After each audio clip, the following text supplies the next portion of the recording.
Hello, folks. It's April the 9th, Saturday morning, and I just want to give you an update on Doug because he's still with me.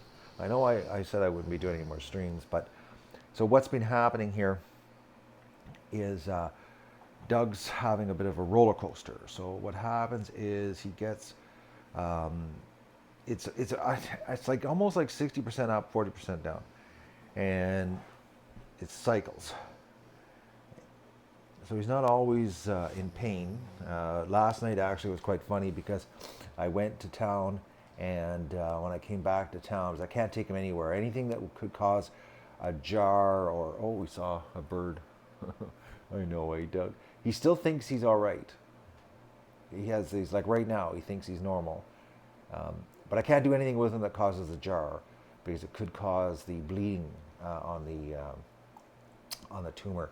Right now, I think the bleeding is subsided right now because he's in pretty good spirits this morning. He actually was rolling around on the floor. We're sleeping on the living room floor together because he can't do the stairs.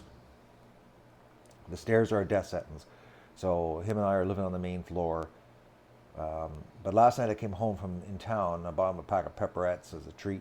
And when I came back, I couldn't believe he ran to the door to say hi to me, and he actually talked to me. He was in really good spirits last night. But I do have painkillers. I got him on tramadol, if he feels uncomfortable.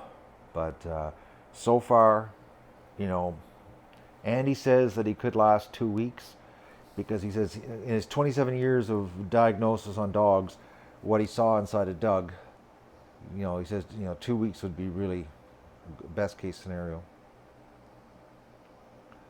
But he won't lay on the air mattress with me. It's too, he likes the hard floor. And when he gets uncomfortable, he lays out flat. But this morning he actually rolled over on his back and rubbed his face on the rug like he usually did in his past. So he's having a good day today. Yesterday wasn't the best day. It seems like it's every second day. So I'm keeping a very close eye on him, and I did have a close call. I think it was Thursday night. He had about a 5-hour period that was really bad, and I felt really, really bad for him, and it hurt me a lot to see him because it looked like he was in suffering, and I had to give him a double tramadol, but every time we go outside, and we're going outside a lot because I have to take him to the bathroom, and I have to really watch him. But it's funny because as soon as he goes outside, he instantly, his fur, the little ridgeback fur comes up, and he acts all tough when he goes outside, and and he growls, and he still thinks in his head that he's normal. And this morning I was outside at 10 to 6, and all his fur was up because of smells. I guess there was something went through the yard last night, and he was having a number two, and he decided to start bark, and something got his interest, and I had to scream at the top of my lungs because Andy warned me that if he got wound up and ran into the bush, the jar could start the bleeding, and he could literally collapse in the bush, and then I would have a problem. I would have a 140-pound dog laying on the floor of the bush, and with I'd have to drag him back with a sleigh or something. So I have to keep him really, really close. But he's a big lovable, and I know inside of him he's technically dead. It's just that he's hanging on, and he's not in discomfort, and like I said, he's probably about 60% good, 40% bad. He's hanging on as long as possible here, but it is over, unfortunately. It is. It's sad.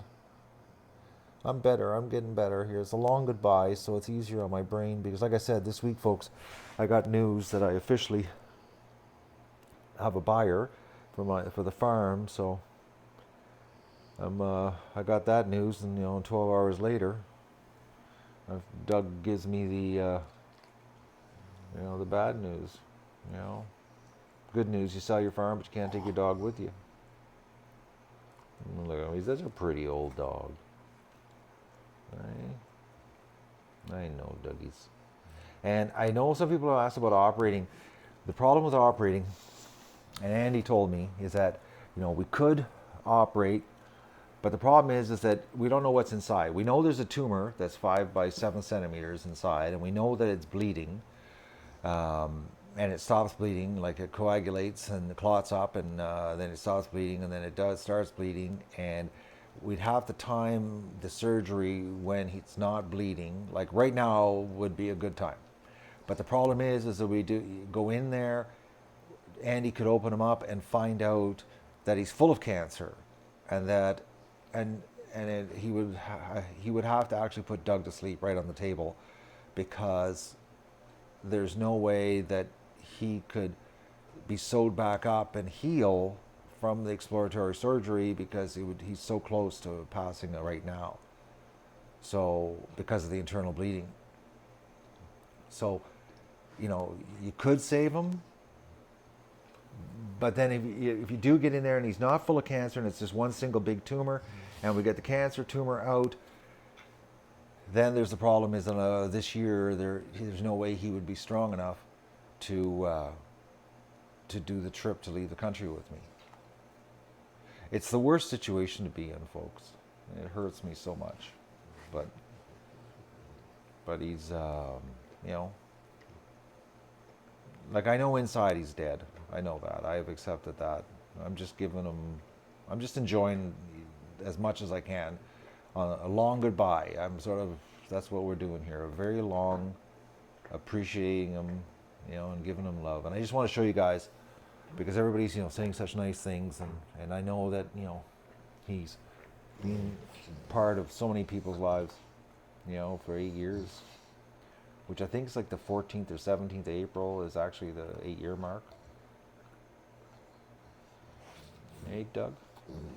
All right, so there's a quick 7-minute update on Dougie and exactly what's going down here and what's happening.